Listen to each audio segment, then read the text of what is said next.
Hello everyone. हम लोग इस वीडियो लेक्चर में बात करने वाले हैं analysis and design of concrete structure subject के बारे में। ठीक है, इस सब्जेक्ट का हम लोग जो है पीवाईक्यू सॉल्यूशन देखेंगे और 2024 का क्वेश्चन पेपर है। बात समझ गए ना? ठीक है, चलिए। देखिए, आपको एक बात बता देते हैं, वीडियो हमारा जो है ना दो पार्ट में है। हमारा वीडियो जो है दो पार्ट में, पार्ट 1 और पार्ट 2। ठीक है, तो आप दोनों पार्ट जरूर देख लीजिएगा अच्छे से। बात समझ में आ रही है? ठीक है, रही बात न्यूमेरिकल्स का, तो ये आपको जो है खुद से करना पड़ेगा, ये आपको सेल्फ करना पड़ेगा। ठीक है, सारा न्यूमेरिकल्स यहाँ पे कराना बहुत मुश्किल है, क्योंकि न्यूमेरिकल जो है इसमें लंबा लंबा जाता है। बात समझ में आ रही है? और अगर ऑडियो का इशू रहेगा तो ईयरफोन प्रयोग कर लीजिएगा। चलिए ठीक है, हम लोग जो है लेक्चर स्टार्ट करते हैं और यहाँ से के क्वेश्चन का आंसर समझने का कोशिश करते हैं। पहला सवाल हमारा क्या कहता है? पहला सवाल कहता है the stress strain curve of mild steel shows A distinct yield point in. ठीक है, स्ट्रेस स्ट्रेन कर्व जो है माइल्ड स्टील का एक डिस्टिंक्ट यील्ड पॉइंट कहाँ दिखाता है? ठीक है, कोल्ड फॉर्म्ड स्टील में नहीं सर, हाई स्ट्रेंथ डिफॉर्म्ड बार में इसमें भी नहीं, हॉट रोल्ड में दिखाने का इसका अथी बनता है। बात समझ में आ रही है? तो हॉट रोल्ड माइल्ड स्टील जो होता है, हॉट रोल्ड जो माइल्ड स्टील होता है, माइल्ड स्टील को शॉर्ट में एमएस भी कहते हैं। हॉट रोल्ड माइल्ड स्टील जैसे कि एफई 250 हो गया। बात समझ में आ रही है? हॉट रोल्ड माइल्ड स्टील जैसे कि एफई 250 हो गया का स्ट्रेस स्ट्रेन कर्व में क्लियर अपर और लोअर यील्ड पॉइंट दिखता है। बात समझ में आ गई?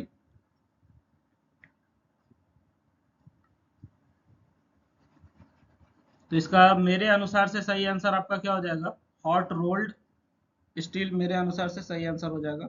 ठीक है, आप देख लीजिएगा, अगर किसी और सोर्स में आपको कुछ और आंसर दिखा रहा है तो आप मेरे तक बात पहुंचाइए वैलिड प्रूफ के साथ। आपका आंसर अगर सही रहा, ठीक है, तो हम अपना आंसर बदल लेंगे। बात समझ में आ रही है? चलिए कोई बात नहीं, आगे बढ़ते हम लोग। अगला सवाल क्या कहता है? In a limit state method the partial safety factor of for concrete is. Limit state method में पार्शियल सेफ्टी फैक्टर जो है कंक्रीट का क्या होता है? तो देखो, कंक्रीट का क्या होता है? 1.5 होता है, और स्टील का क्या होता है? 1.15 होता है। बात समझ में आ रही है? स्टील का क्या होता है? 1.15 होता है, कंक्रीट का 1.5 होता है। ये किस में होता है? एलएसएम में होता है। बात समझ में आ रही है? ये किस में होता है? एलएसएम में। कंक्रीट का 1.5 होता है, स्टील का 1.15 होता है।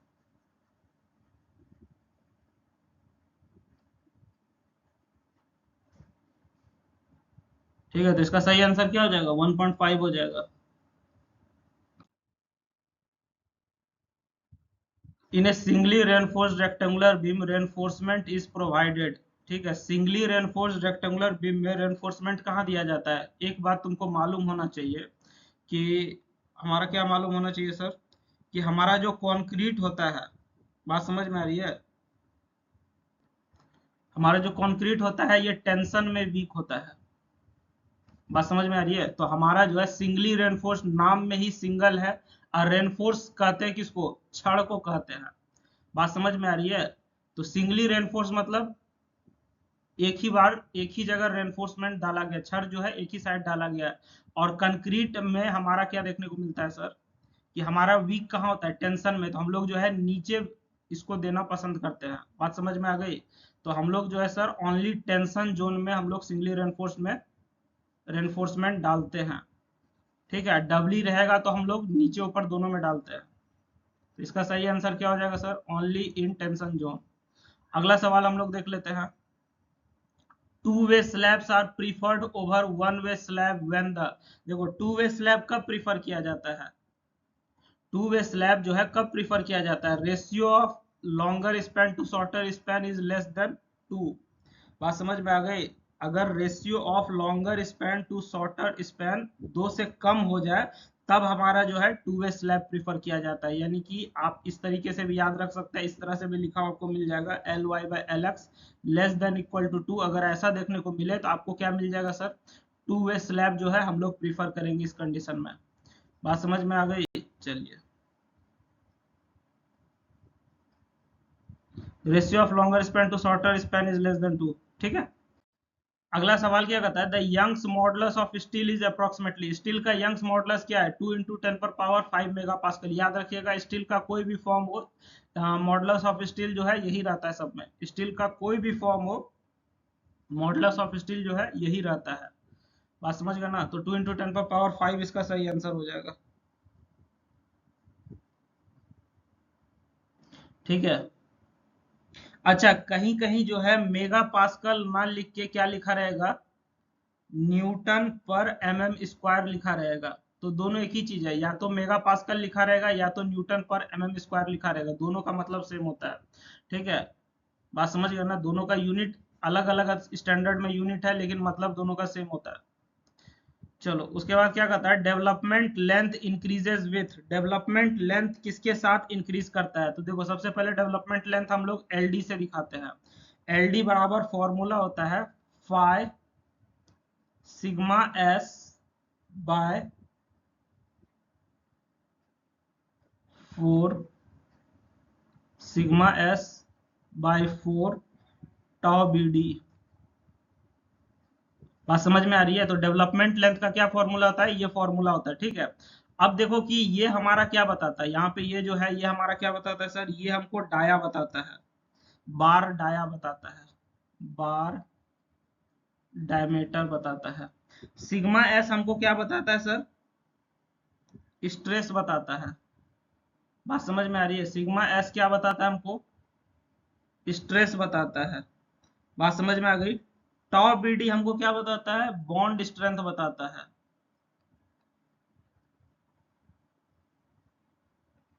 टॉप बीडी क्या बताता है, बॉन्ड स्ट्रेंथ बताता है।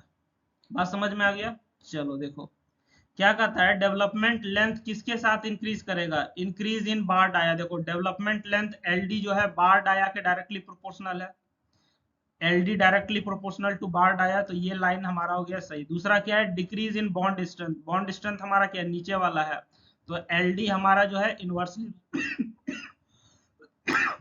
इनवर्सली प्रोपोर्शनल है बॉन्ड स्ट्रेंथ के, तो ये लाइन भी सही हो गया। इंक्रीज इन स्ट्रेस, एलडी हमारा डायरेक्टली प्रोपोर्शनल है सिग्मा एस के, तो ये लाइन भी हमारा सही हो गया। तो कुल मिला के हमारा जो करेक्ट आंसर हो जाएगा वो क्या हो जाएगा, ऑल ऑफ द अबव, सारा ऑप्शन हमारा सर सही है। बात समझ में आ रही है, सारा ऑप्शन हमारा क्या है, सही है। इसका सही आंसर क्या हो जाएगा, ऑल ऑफ द अबव। बात समझ गए ना। तो डेवलपमेंट लेंथ का ये फॉर्मूला याद रखना है, क्योंकि इससे क्वेश्चन आपसे पूछेगा, एकदम फेमस है। ठीक ना, इस साल भी आपका लॉन्ग क्वेश्चन में डेवलपमेंट लेंथ निकालने का फॉर्मूला पूछा है। बात समझ में आ गई। चलो ठीक है, जो जो वीडियो को सॉरी जो जो ये कॉन्सेप्ट समझ गया डेवलपमेंट लेंथ का, वो वीडियो को एक बार लाइक कर देना और कमेंट में थैंक यू लिख देना। बात समझ में आ रही है। जो जो ये डेवलपमेंट लेंथ समझ गया, ठीक है, वो वीडियो को लाइक कर दीजिएगा और कमेंट में थैंक यू लिख दीजिएगा, तो हम समझ जाएंगे भैया कि भाई बात आप लोग समझ चुके हैं। ठीक है, चलो यहाँ से आगे बढ़ेंगे हम लोग और अगला सवाल देखते हैं। अगला सवाल क्या कहता है हमारा, अगला सवाल कहता है the minimum percentage of steel in slab as per IS 456 is, IS 456 के अनुसार, ठीक है, IS 456 के अनुसार हमारा जो है 0.12% हमारा जो है स्टील होना चाहिए। बात समझ में आ रही है। ये किस केस में रहेगा सर, 0.12% किस केस में रहेगा सर, 0.12% हमारा जो है HYSD Fe 415 बार के केस में रहता है जनरली। ठीक है, माइल्ड स्टील के केस में 0.15% भी लिखता है। माइल्ड स्टील को शॉर्ट में MS लिखते हैं, इस केस में 0.15% भी आपको लिखा हुआ मिलेगा। ठीक है, लेकिन हमारे लिए जो सही आंसर हो जाएगा 0.12% होगा, क्योंकि ये माइल्ड स्टील स्पेसिफाई नहीं किया है। चलो यहाँ से तो हमारा जो है सही आंसर क्या हो जाएगा, सही आंसर हो जाएगा 0.12%। अगला सवाल क्या कहता है, in columns lateral ties are provided to, columns में लेटरल टाइज कहाँ प्रोवाइड किया जाता है। बात समझ में आ रही है, कॉलम्स में लेटरल टाइज जो है कहाँ प्रोवाइड किया जाता है। तो ये हमारा किया जाता है कन्फाइंड कंक्रीट और होल्ड लॉन्गिट्यूडनल बार के लिए लेटरल टाइज दिया जाता है। बात समझ में आ रही है। ठीक है, तो इसका सही आंसर क्या हो जाएगा, ऑप्शन 2 इसका सही आंसर हो जाएगा। Flanged beams are commonly found in, flanged beam जो है कहाँ पे पाया जाता है। ठीक है, फ्लेंज्ड बीम जो है आपका टी बीम में पाया जाता है। बात समझ में आ गई। फ्लेंज बीम कहाँ पाया जाएगा? टी बीम में, एल में भी पाया जाता है। ठीक है, आगे बढ़ते हैं हम लोग। क्या कहता है? The effective span of simply supported beam. Simply supported beam का इफेक्टिव स्पैन क्या होता है? क्लियर स्पैन प्लस इफेक्टिव, ये नहीं होगा, क्लियर स्पैन भी नहीं होगा, ये भी नहीं होगा। लास्ट क्या कहता है? Lesser of clear span plus effective depth to centre, ये हो जाएगा। मेरे अनुसार से ऑप्शन 4 इसका सही होगा। ठीक है, आप जो है देख लीजिएगा आपका कौन सा ऑप्शन सही हो रहा है। ठीक, चलिए ठीक है, यहाँ से आगे बढ़ते हैं हम लोग। अब जो है हम लोग लॉन्ग क्वेश्चन देखेंगे। आज समझ में आ रही है? देखिए, लॉन्ग क्वेश्चन स्टार्ट करने से पहले आपको एक वार्निंग दे देते हैं। वार्निंग हमारा ये है कि भैया हमारा जो सब्जेक्ट है ये फुल्ली टेक्निकल है। बात समझ में आ रही है? हमारा जो सब्जेक्ट है ये फुल्ली क्या है? टेक्निकल है। अगर आप पहले से नहीं पढ़े तो आपको बात समझ में नहीं आएगी। बात समझ में आ रही है? अगर आप पहले से पढ़ाई नहीं किए हैं तो आपको जो है दिक्कत होगा, उसमें कोई कुछ कर ही नहीं सकता है भैया। बात समझ में आ रही है ना? और आपको जो है जो भी इसमें कॉमन टर्म्स है वो शब्द जो है हम बार बार प्रयोग करेंगे। फिर ये नहीं सोचिएगा अक्सर हमको समझ में नहीं आ रहा, आप बेकार पढ़ा रहे हैं। दिक्कत आपके साइड से, आप पढ़े नहीं है। बात समझ गया ना? तो चलिए यहाँ से हम आगे बढ़ते हैं। हम मान के चल रहे हैं कि आपको कुछ नहीं आता है, बेसिक लेवल से समझाने का हम थोड़ा कोशिश करेंगे, लेकिन ध्यान रखिएगा इस बात का। क्या कहता है? Derive the moment of resistance for a singly reinforced rectangular beam. Singly reinforced rectangular beam के लिए मोमेंट ऑफ रेसिस्टेंस यानी कि एमओआर जो है डिराइव करना है। बात समझ में आ रही है? सिंगली रेनफोर्स्ड रेक्टेंगुलर बीम के लिए एमओआर जो है आपको क्या करना है? डिराइव करना है।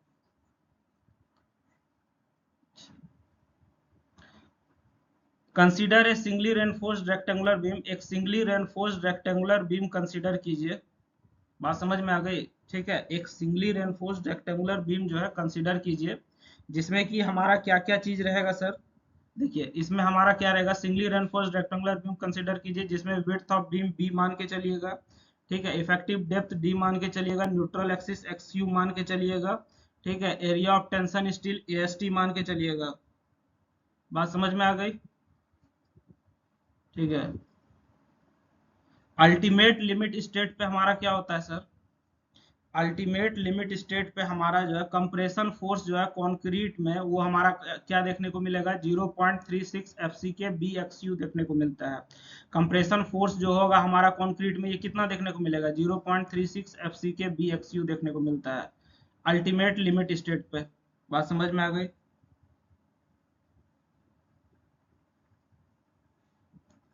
चलिए, उसके बाद हमारा जो है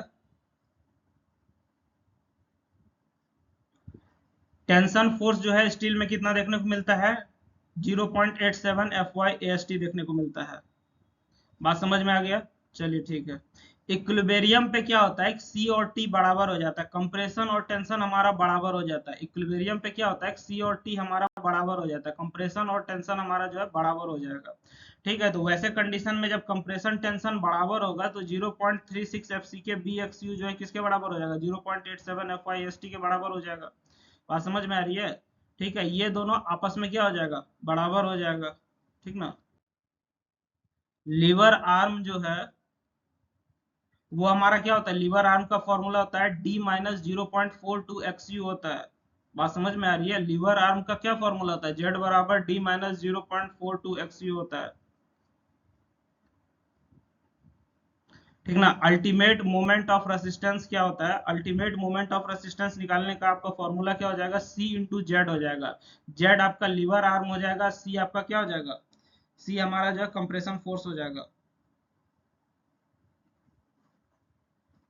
बात समझ गए? तो यहाँ से हमारा mu का वैल्यू क्या निकल के आएगा? हम लोग जो है सारा वैल्यू पुट कर देंगे, c का वैल्यू और z का वैल्यू, दोनों का वैल्यू पुट कर देंगे तो ये हमारा जो है इतना निकल के आ जाएगा। यही हमारा जो है फॉर्मूला है। बात समझ में आ रही है? यही हमारा क्या मोमेंट ऑफ रेसिस्टेंस का फॉर्मूला है। ठीक है, तो this is the general equation for moment of resistance. ये जो है मोमेंट ऑफ रेसिस्टेंस निकालने का जनरल इक्वेशन है। ठीक, लेकिन आपको एक बात बताते हैं, आप पढ़े होंगे बैलेंस सेक्शन के बारे में। ठीक है, आप क्या पढ़े होंगे? बैलेंस सेक्शन के बारे में। तो बैलेंस सेक्शन में हमारा जो है mu लिमिट निकालने का फॉर्मूला क्या हो जाएगा? सारा वैल्यू पुट करने के बाद बैलेंस सेक्शन में mu लिमिट निकालने का ये फॉर्मूला हो जाएगा।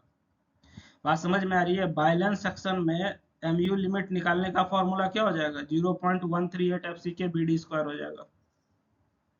Fe 415 स्टील के लिए हमारा क्या होगा सर?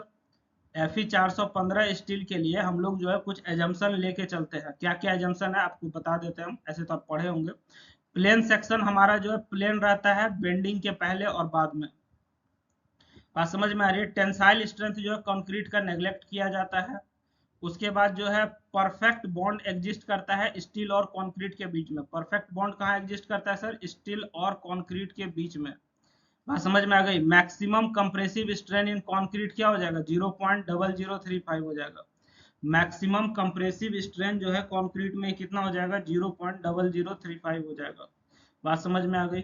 चलिए, what are the limit states considered in structural design? ठीक है, लिमिट स्टेट जो है क्या क्या कंसीडर किया जाता है स्ट्रक्चरल डिजाइन में। बात समझ में आ गई? तो ये आप बताइए थोड़ा, एक्सप्लेन ईच विथ एग्जांपल्स। ठीक है, एग्जाम्पल के साथ बताइए। लिमिट स्टेट जो कंसीडर किया जाता है स्ट्रक्चरल डिजाइन में, ठीक है, इसको एग्जाम्पल के साथ समझाइए।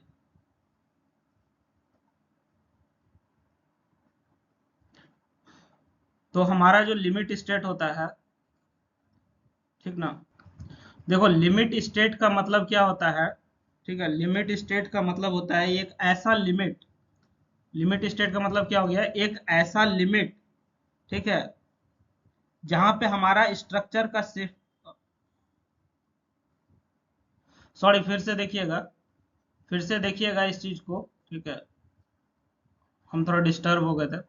इस चीज को फिर से देखिएगा। लिमिट स्टेट का क्या मतलब होता है सर? लिमिट स्टेट का मतलब होता है कि वो कंडीशन जिसके पार होने पर स्ट्रक्चर अपना काम ठीक से नहीं कर पाता है या अनसेफ हो जाता है।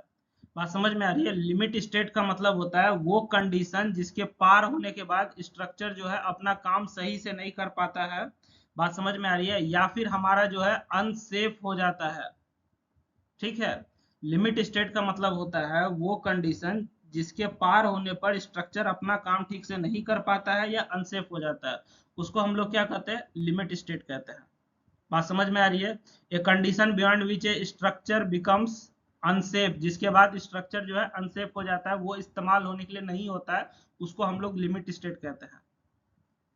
बात समझ में आ रही है? ठीक है, इस चीज को तुम ऐसे भी समझ सकते हो। कैसे समझ सकते हो? जैसे कि मान के चलो तुम्हारा जो है 70 मार्क्स का भी एग्जाम होता है। बात समझ में आ रही है? 70 मार्क्स का एग्जाम होता है, इसमें जो है 25 मार्क्स तुम्हारा क्या तय किया गया? बाउंड्री तय किया गया है। 25 के नीचे अगर मान के चलो 26, 27, 30, 40, ठीक है, इधर हो गया तुम्हारा 24, 23, 22, इस तरीके से तुम्हारा मार्क्स आता है। तो 25 मार्क्स तुम्हारा क्या होता है? बाउंड्री होता है। 25 के नीचे जाता है तुमको फेल माना जाता है, 25 या 25 से ऊपर रहता है तो पास माना जाता है। बात समझ में आ रही है? 25 से नीचे जाएगा तो फेल, 25 या 25 से ऊपर रहता है तो पास माना जाता है। उसी तरह से 25 हमारा क्या है? ये हमारा लिमिट स्टेट है। ठीक है, लिमिट स्टेट के नीचे अगर चला गया तो इसको हम अनसेफ मानेंगे। स्ट्रक्चर हमारा किसी काम का नहीं, उसको अनसेफ मानते हैं कब? ये जो लिमिट स्टेट है, पास मार्क्स इससे अगर नीचे चला गया तो। अगर लिमिट स्टेट से ऊपर है तो स्ट्रक्चर हमारा सेफ है, उसको हम लोग इस्तेमाल कर सकते हैं। अनसर्विसेबल का मतलब होता है ये इस्तेमाल करने लायक नहीं है। और सर्विसेबल लिखा रहेगा तो इसका मतलब क्या हो जाएगा? ये इस्तेमाल करने लायक है। बात समझ में आ गई? चलो,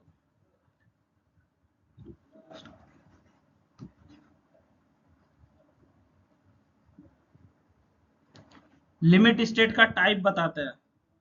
ठीक ना, दो तरह का होता है, एक लिमिट स्टेट ऑफ कोलैप्स होता है, एक लिमिट स्टेट ऑफ सर्विसेबिलिटी होता है। दो तरह का होता है, एक लिमिट स्टेट ऑफ कोलैप्स होता है, एक लिमिट स्टेट ऑफ सर्विसेबिलिटी होता है। ठीक है, related to structural safety against failure.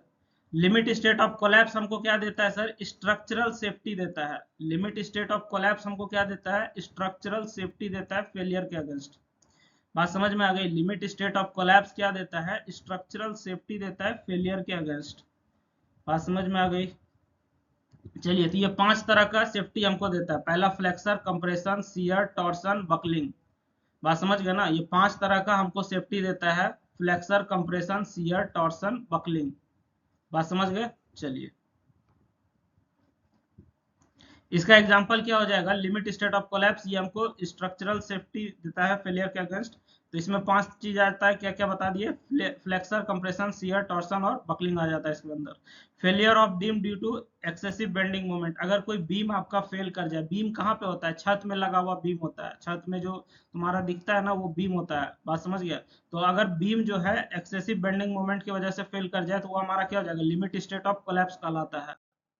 दूसरा जो हमारा होता है वो होता है लिमिट स्टेट ऑफ सर्विसेबिलिटी होता है। सर्विसेबिलिटी कहने का मतलब ऐसा चीज जिसको कि इस्तेमाल किया जा सकता है। बात समझ में आ रही है, सर्विसेबिलिटी का मतलब क्या हो गया, ऐसा चीज जिसको इस्तेमाल किया जा सकता है। ये किससे रिलेटेड है सर, कंफर्ट और ड्यूरेबिलिटी अंडर वर्किंग कंडीशन। जब हमारा ये वर्किंग कंडीशन में रहेगा तो इसका कंफर्ट और ड्यूरेबिलिटी से ये रिलेटेड है। बात समझ गए। तो हमारा जो है दूसरा क्या है कि लिमिट स्टेट ऑफ सर्विसेबिलिटी का मतलब हो गया जिसको हम लोग जो है इस्तेमाल कर सकते हैं अपने लिए, और ये चीज हमको कंफर्ट देगा और ये टिकेगा भी। बात समझ में आ गई, ठीक है। चलिए, तो इसमें हमारा जो है क्या क्या चीज आ जाता है, सर्विसेबिलिटी में हमारा 3 चीज आ जाता है, ठीक ना। वहां 5 चीज आ रहा था, यहाँ पे हमारा कितना चीज आ जाएगा, 3 चीज आ जाएगा। पहला डिफ्लेक्शन आ जाएगा, क्रैकिंग आ जाएगा और वाइब्रेशन आ जाएगा, तो ये 3 चीज आ जाएगा। बात समझ में आ गई। इसका एग्जांपल क्या होगा, excessive deflection in slab causing discomfort. ठीक है, अगर स्लैब में एक्सेसिव डिफ्लेक्शन देखने को मिलेगा तो इससे हमारा क्या होगा, डिस्कम्फर्ट आपको महसूस होगा। इंपॉर्टेंस इसका क्या क्या है सर, इसका इंपॉर्टेंस सिंपल है। पहला ये क्या है, सेफ्टी, स्ट्रक्चर का सेफ्टी देता है। बात समझ गए ना, स्ट्रक्चर का जो है सेफ्टी देता है। दूसरा क्या देता है, सडन कोलैप्स से ये बचाने का काम करता है, ठीक है। और तीसरा चीज जो ये क्या करता है सर, ड्यूरेबिलिटी और सर्विसेबिलिटी देता है, मतलब आपका स्ट्रक्चर जो है कितना दिन टिकेगा, कब तक आप इसको इस्तेमाल कर सकते हैं, ठीक है। तो ये सब चीज हमको कौन बताता है, लिमिट स्टेट ऑफ सर्विसेबिलिटी बताता है। बात समझ में आ रही है, तो ये सब जो है वो बताएगा। फिर ये हमारा इकोनॉमिकल और रिलायबल डिजाइन मेथड में भी मदद करता है। चलिए, अगला हमारा क्या कहता है, discuss the failure modes in shear and hot design for shear is perform. आपको शियर में फेलियर कौन कौन सा तरीके से होता है वो बताना है, और इसका डिजाइन कैसे करते हैं वो भी बताना है, ठीक है। तो हम लोग देखते हैं कि सर हमारा जो है शियर में फेलियर किस किस तरीके से होता है। तो शियर में फेलियर का कौन कौन सा मोड है उस पर हम लोग बात करते हैं।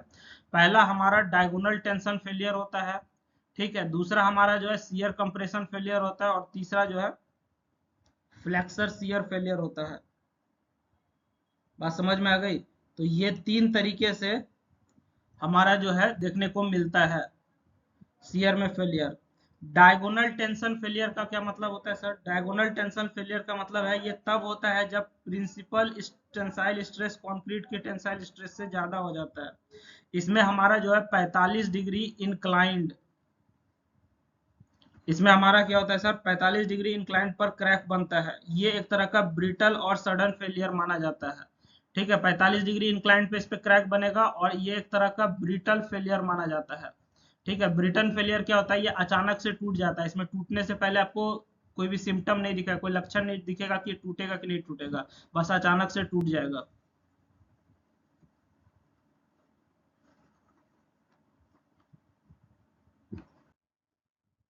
बात समझ में आ गई। चलिए, अगला चीज है हमारा डिजाइन ऑफ शियर, ठीक है। डिजाइन ऑफ शियर हमारा क्या होता है, ये कैलकुलेट किया जाता है फैक्टर्ड शियर फोर्स वीयू के लिए, ठीक ना। ये कैलकुलेट किया जाता है किसके लिए, फैक्टर्ड शियर फोर्स वीयू के लिए कैलकुलेट किया जाता है।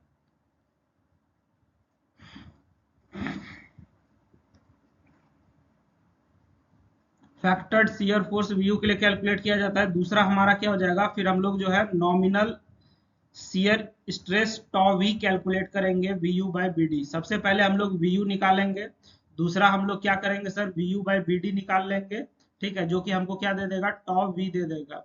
उसके बाद हम लोग क्या करेंगे सर, इसको कंपेयर करेंगे परमिसिबल शियर स्ट्रेस टॉ सी से कंपेयर करेंगे, ठीक है। तो यहाँ से हमारा 2 कंडीशन मिलेगा। पहला कंडीशन क्या मिलेगा कि टॉ वी हमारा जो है टॉ सी के बराबर है चाहे उससे कम है, ठीक है। जब टॉ वी टॉ सी के बराबर या उससे कम मिलेगा तो आपको कम मिनिमम शियर रेनफोर्समेंट देना है। ये आपको क्या देना है सर, मिनिमम शियर रेनफोर्समेंट देना है। उसके बाद क्या है कि तब जब टॉ वी आपका टॉ सी से ज्यादा हो जाएगा, जब टॉ वी जो है आपका टॉ सी से ज्यादा हो जाएगा तो आपको जो है स्टीरअप को डिजाइन करना है ताकि सर एक्सेस शियर को रजिस्ट कर सके। तो दोनों कंडीशन आप याद रखिएगा। बात समझ में आ रही है, क्या क्या स्टेप है इसका। पहला स्टेप में VU निकालेंगे, दूसरा स्टेप में TV निकालेंगे। उसके बाद TC हमको मालूम रहेगा तो TV और TC को कंपेयर कर देंगे, बड़ा है कि छोटा है कि बराबर है क्या है। ठीक है, अगर TC से छोटा हो जाएगा तो हम लोग जो है मिनिमम शियर रेनफोर्समेंट के लिए डिजाइन करेंगे, ये बहुत इंपॉर्टेंट पॉइंट है भैया। उसके बाद अगर हमारा जो है TC से बड़ा हो जाएगा तो हम लोग स्टीरअप को डिजाइन करेंगे किसके लिए, एक्सेस शियर के लिए करेंगे। बात समझ में आ गई। चलिए, उसके बाद हमारा जो है शियर रेनफोर्समेंट जो भी होगा वो क्या होगा, वर्टिकल स्टीरअप हो सकता है, चाहे इंक्लाइंड स्टीरअप हो सकता है, चाहे बेंट अप बार्स हो सकता है। बात समझ में आ गई। ठीक है, चलिए आगे बढ़ते हैं यहाँ से। एडवांटेज क्या है सर हमारा शियर रेनफोर्समेंट का, ठीक ना। एडवांटेज क्या है हमारा शियर रेनफोर्समेंट का, प्रिवेंट सडन फेलियर, ये जो है सडन फेलियर को प्रिवेंट करने का काम करता है। एडवांटेज हमारा क्या है सर शियर रेनफोर्समेंट का, ये हमारा जो है क्या प्रिवेंट करता है, सडन फेलियर को प्रिवेंट करता है, माना अचानक से फेलियर नहीं हो पाता। डायगोनल क्रैकिंग को कंट्रोल करने का काम करता है सर। तीसरा क्या है, डक्टिलिटी इंप्रूव कर। अगला सवाल क्या कहता है, define bond and explain how development length is calculated. Bond को डिफाइन कीजिए और बताइए कि डेवलपमेंट लेंथ कैसे कैलकुलेट किया जाता है। ठीक है, तो सबसे पहले हम लोग समझते हैं कि हमारा जो है बॉन्ड क्या होता है। बात समझ में आ रही है। तो ये जो बॉन्ड है ना, ये बड़ा प्यारा शब्द है, किस सब्जेक्ट में, आरसीसी सब्जेक्ट में बॉन्ड जो है हमारा बड़ा प्यारा शब्द है। बॉन्ड का मतलब क्या होता है, बॉन्ड जो है यहाँ पे बॉन्ड करने का मतलब हो गया कि कंक्रीट और स्टील के बीच में बॉन्ड। बात समझ में आ रही है, कंक्रीट और स्टील के बीच में बॉन्ड। ठीक है, कंक्रीट और स्टील रेनफोर्समेंट के बीच का वो एडहेसिव फोर्स जो दोनों को एक साथ बिना स्लिप हुए काम करने में मदद करता है, बॉन्ड के कारण ही स्टील और कंक्रीट के बीच में स्ट्रेंथ ट्रांसफर होता है। बात समझ में आ गई कि स्टील और कंक्रीट आपस में कैसे बंधा हुआ है, क्या होता है नहीं होता है, इस बॉन्ड के कारण ही हमारा क्या होता है सर, स्ट्रेंथ ट्रांसफर होता है। बात समझ में आ गई। चलिए, the resistance developed between concrete and reinforcing steel against slipping is called bond। ठीक है, कि हमारा जो है कंक्रीट के अंदर छड़ जो जब जाता है, कंक्रीट के अंदर जो छड़ रखा रहता है, आपस में जो चिपका रहता है कि छड़ बाहर नहीं निकल जाए, कंक्रीट उसको बढ़िया से जो पकड़ के रखता है, उसी चीज को हम लोग क्या कहते हैं, बॉन्ड कहते हैं। छड़ को कंक्रीट जो है इतना अच्छा से जो पकड़ के रखता है, उसी को हम लोग क्या कहते हैं, बॉन्ड कहते हैं। हमारा जो है छड़ फिसल के बाहर ना आ जाए। बात समझ में आ गई। ठीक है, बॉन्ड का क्या इंपॉर्टेंस है, बात समझ में आ रही है ना, बॉन्ड का क्या इंपॉर्टेंस है। पहला कि ये हमको कंपोजिट एक्शन में मदद करता है सर। ठीक है, दूसरा क्या है सर, ये ट्रांसफर करता है स्ट्रेस को ट्रांसफर करता है कहाँ से, स्टील से कंक्रीट में। स्ट्रेस को ट्रांसफर करता है स्टील से कंक्रीट में। बात समझ में आ गई। ये प्रिवेंट करता है स्लीपिंग ऑफ बार्स, बार्स का स्लीपिंग जो है ये प्रिवेंट करने का काम करता है। ठीक ना। डेवलपमेंट लेंथ हमारा क्या होता है sir, minimum length of embedded bar required to develop full stress in reinforcement, उसको हम लोग क्या कहते हैं, डेवलपमेंट लेंथ कहते हैं। बात समझ में आ गई। Minimum length of embedded bar required to develop full stress in reinforcement, reinforcement में फुल स्ट्रेस डेवलप करने के लिए जो हमारा मिनिमम लेंथ चाहिए एम्बेडेड बार का, उसको हम लोग क्या कहते हैं, डेवलपमेंट लेंथ कहते हैं। नहीं समझ में आया कोई बात नहीं, आपको एक बार फिर से समझा देते हैं। देखो, डेवलपमेंट लेंथ को ना हम लोग एलडी से दिखाते हैं, एलडी से दिखाते हैं किसको, डेवलपमेंट लेंथ को। ये हमारा क्या होता है, स्टील बार का वो मिनिमम लेंथ। ठीक है, हम लोग जो छड़ लगाते हैं उसको हम लोग क्या कहते हैं, स्टील बार, स्टील बार का वो मिनिमम लेंथ। ठीक है, स्टील बार का वो मिनिमम लेंथ जो कंक्रीट के अंदर धंसा होना चाहिए, ताकि बार को जब आप, बार माना स्टील बार को, छड़ को जब आप पकड़ के, ठीक है, अपना फुल डिजाइन बिना स्लिप हुए कंक्रीट का ट्रांसफर कर सके। बात समझ में आ रही है। नहीं समझ पाए फिर से सुनिए अच्छे से। क्या कहता है, एलडी जो है डेवलपमेंट लेंथ, डेवलपमेंट लेंथ क्या है, स्टील बार का वो मिनिमम लेंथ जो कंक्रीट के अंदर धंसा होता है। ठीक है, और इसके वजह से हमारा क्या होता है कि ये अपना फुल डिजाइन स्ट्रेस जो है बिना स्लिप किए हुए कंक्रीट को ट्रांसफर करता है। बात समझ में आ गई। चलिए ठीक है, नहीं समझ में आया ना तो पीडीएफ पढ़ लेना तब। चलो, तो इसका जो हमारा फॉर्मूला हो जाएगा वो क्या हो जाएगा, डेवलपमेंट लेंथ का phi sigma S by 4 toe B D, ये इसका क्या हो जाएगा, फॉर्मूला हो जाएगा। बात समझ गए। चलिए, तो हमारा जो है यहाँ पे एल डी क्या है, डेवलपमेंट लेंथ है, ये तो आपको समझ में आ गया सर। दूसरा हमारा जो है फाई क्या है, बार का डायमीटर है, जो छड़ लगाएंगे उसका डायमीटर है। Sigma S stress in steel बताता है। Tau B D design bond stress बताता है। बात समझ में आ गया। चलिए, यहाँ से हम लोग आगे बढ़ते हैं। तो अब हम लोग जो है ना ये देखेंगे कि इसको कैसे कैसे कैलकुलेट किया जाता है। ठीक है, तो आपको बता दें कि लिमिट स्टेट डिजाइन में सिग्मा एस का वैल्यू कितना होता है, 0.87 एफ वाई होता है। लिमिट स्टेट डिजाइन में 0.87 एफ वाई होता है। बात समझ में आ गई। ठीक है, तो एल डी का फॉर्मूला क्या हो जाएगा हमारा sir, sigma into 0.87 F Y. L D का फॉर्मूला क्या होता है, phi sigma S by 4 tau B D होता है।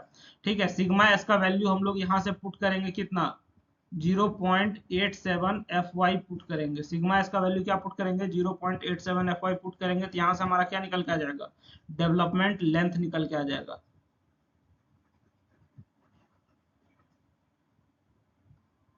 बात समझ में आ गई। चलो ठीक है, अब जो है हमारा कौन कौन सा फैक्टर डेवलपमेंट लेंथ पे असर करता है, जरा ये देखिए। ठीक है, कौन कौन सा फैक्टर डेवलपमेंट लेंथ पे असर करता है, जरा ये देखिए। पहला हमारा क्या करेगा सर, ग्रेड ऑफ कंक्रीट करेगा।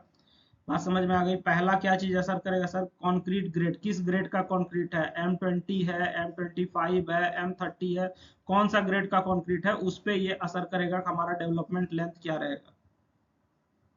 ठीक है, दूसरा हमारा जो है स्टील का स्ट्रेंथ पे डिपेंड करेगा, सर स्टील का स्ट्रेंथ क्या है। तीसरा हमारा जो है बार के डायमीटर पे निर्भर करता है। ये सब पॉइंट इंपॉर्टेंट है, बहुत इंपॉर्टेंट है ये बाबू।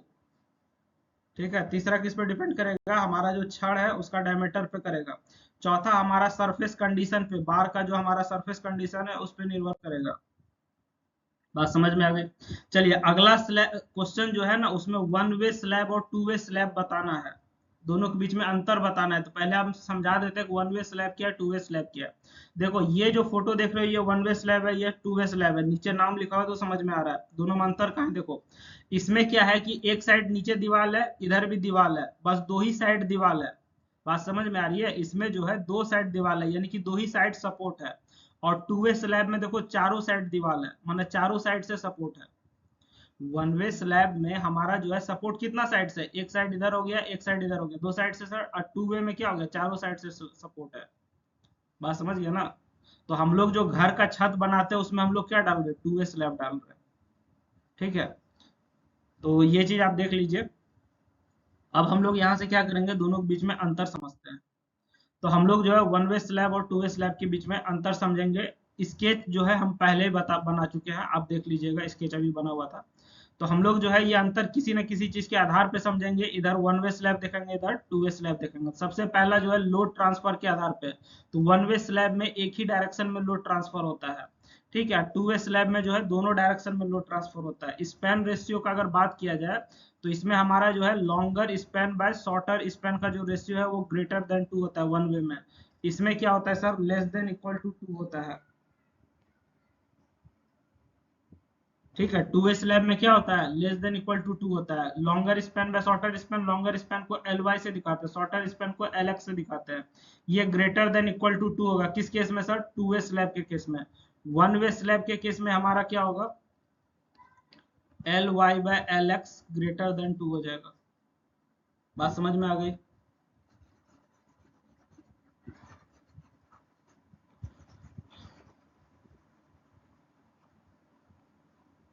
ठीक है, अगला हमारा क्या है, मेन रेनफोर्समेंट जो होगा एक डायरेक्शन में प्रोवाइड किया जाएगा। मेन रेनफोर्समेंट जो होगा हमारा एक डायरेक्शन में प्रोवाइड किया जाएगा।